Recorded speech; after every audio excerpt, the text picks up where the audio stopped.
پیغمبر اکرم کا خطبہ۔ غدیر خم کے مقام پر پیغمبر اکرم صلی اللہ علیہ وآلہ وسلم کا تاریخی خطبہ تقریباً 1 گھنٹہ پر مشتمل تھا، اور یہ خطبہ 11 حصوں میں قابل تقسیم ہے۔ میں اللہ کا بندہ ہوں اور اسی کا مطیع ہوں۔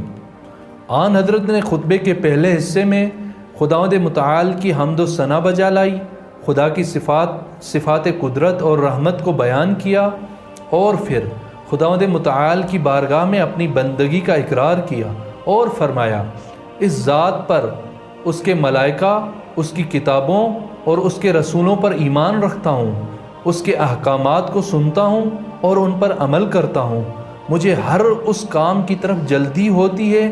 جس میں اللہ کی مرضی ہو، اور خدا کے مقدرات کے سامنے سر تسلیم خم کرتا ہوں۔ یا ایھا الرسول بلغ۔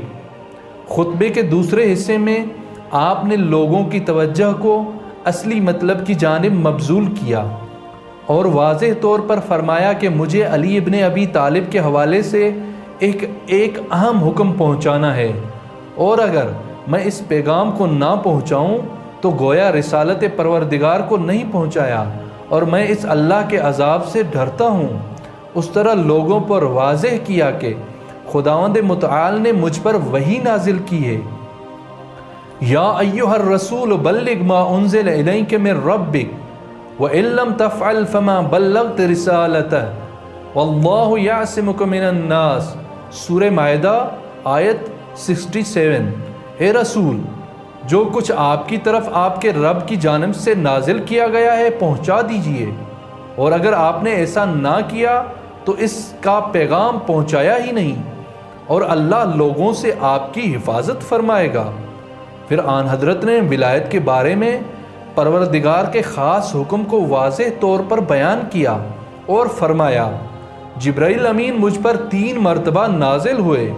خدا کا سلام مجھ تک پہنچایا، اور مجھے حکم دیا کہ اس اجتماع میں ہر سیاہ و سفید پر واضح کر دوں کہ علی ابن ابی طالب میرے بھائی ہیں، میرے وصی ہیں، اور میری امت کے درمیان میرے جانشین ہیں، اور میرے بعد میری امت کے امام ہیں۔ اس کی نسبت مجھ سے وہی ہے جو موسیٰ کو ہارون سے تھی، مگر یہ کہ میرے بعد کوئی نبی نہیں آنے والا،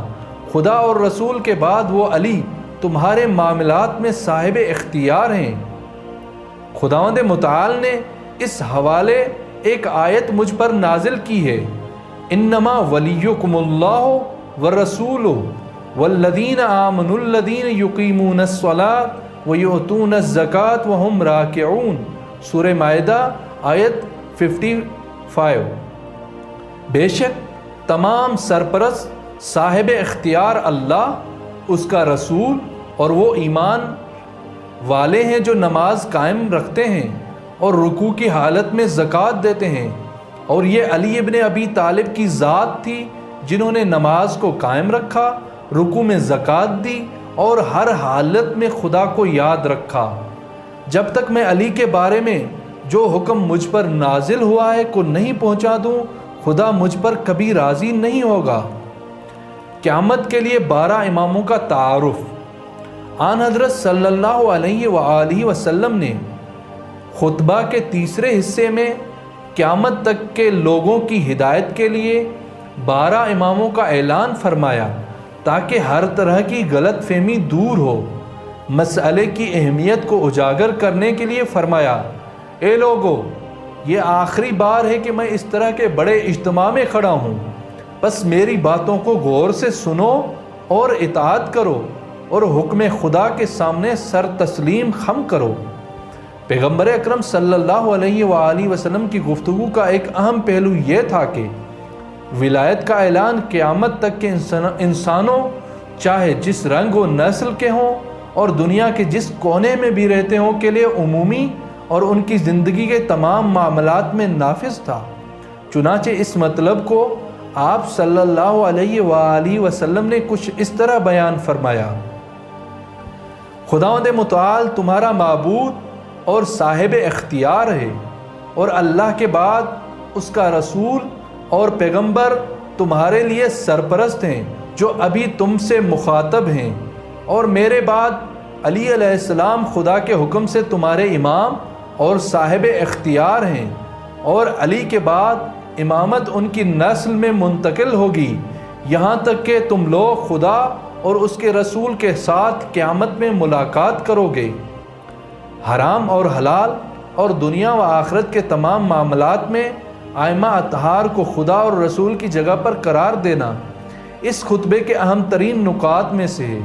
جسے بیان کرنے کے لیے پیغمبر اکرم نے دقیق اور جامع کلمات کا سہارا لیا۔ کوئی حلال نہیں ہے مگر یہ کہ خدا، رسول اور اماموں نے اسے حلال قرار دیا ہو، اور کوئی حرام نہیں مگر یہ کہ خدا، رسول اور اماموں نے اسے حرام قرار دیا ہو۔ خداوند متعال نے حلال اور حرام چیزوں کو میرے لیے بیان کیا ہے، اور خداوند متعال نے اپنی کتاب میں جو کچھ حلال اور حرام کی شکل میں ہے مجھے سکھایا ہے، اور میں انہیں یعنی علی علیہ السلام کے حوالے کر رہا ہوں۔ اس قدر اہتمام اور عظمت کے ساتھ مذکورہ مطالب کو بیان کرنے کے بعد آن حضرت نے لوگوں کو اللہ کے عذاب سے ڈرایا۔ اے لوگو، وہ علی خدا کی جانب سے لوگوں کا امام ہیں، اور تم میں سے جو بھی اس کی ولایت کا منکر ہو، خدا اسے ہرگز اس کی توبہ کو قبول نہیں کرے گا اور اسے معاف نہیں کرے گا۔ اے لوگو، خدا کی قسم، انبیاء سابق نے مجھے خوشخبری دی ہے، اور خدا کی قسم، میں خاتم الانبیاء والمرسلین ہوں، اور تمام مخلوقات پر، چاہے زمینوں پر ہوں یا آسمانوں پر ہوں، حجت خدا ہوں۔ جو کوئی ان مطالب پر شک کرے وہ عصر جاہلیت کی طرح کافر ہوا ہے۔ جو کوئی میرا ان تمام باتوں میں سے کسی ایک پر شک کرے، گویا ان تمام چیزوں پر شک کیا ہے جو مجھ پر نازل ہوئی ہیں، اور جو کوئی کسی ایک امام پر شک کرے تو گویا اس نے تمام اماموں پر شک کیا ہے، اور جو کوئی ہمارے بارے میں شک کرتا ہے اس کا ٹھکانہ جہنم ہے۔ جان لو، جبرائیل نے یہ خبر اللہ کی طرف سے مجھ تک پہنچائی ہے کہ اللہ کہتا ہے، جو بھی علی کے ساتھ دشمنی کرتا ہے اور اس کی ولایت کو قبول نہیں کرتا، اس پر میری لعنت اور عذاب ہو۔ اس مقام پر آن حضرت صلی اللہ علیہ وآلہ وسلم اپنی گفتگو کے حساس ترین مرحلے میں داخل ہونا چاہتے تھے، اس لیے لوگوں کو ذہنی طور پر تیار کرنے کے لیے فرمایا، خدا کی قسم، قرآن کے باطن کو تمہارے سامنے نہیں رکھتا اور اس کی تفسیر کو تمہارے لیے بیان نہیں کرتا، مگر یہ کہ یہ شخص جس کا ہاتھ میرے ہاتھ میں ہے اور اس کے ہاتھ کو میں اپنی طرف اوپر اٹھا رہا ہوں اور دونوں ہاتھوں سے اس کو بلند کرتا ہوں تاکہ تمہیں سمجھا دوں کہ تم میں جس پر میرا اختیار ہے اس پر علی کا بھی اختیار ہوگا۔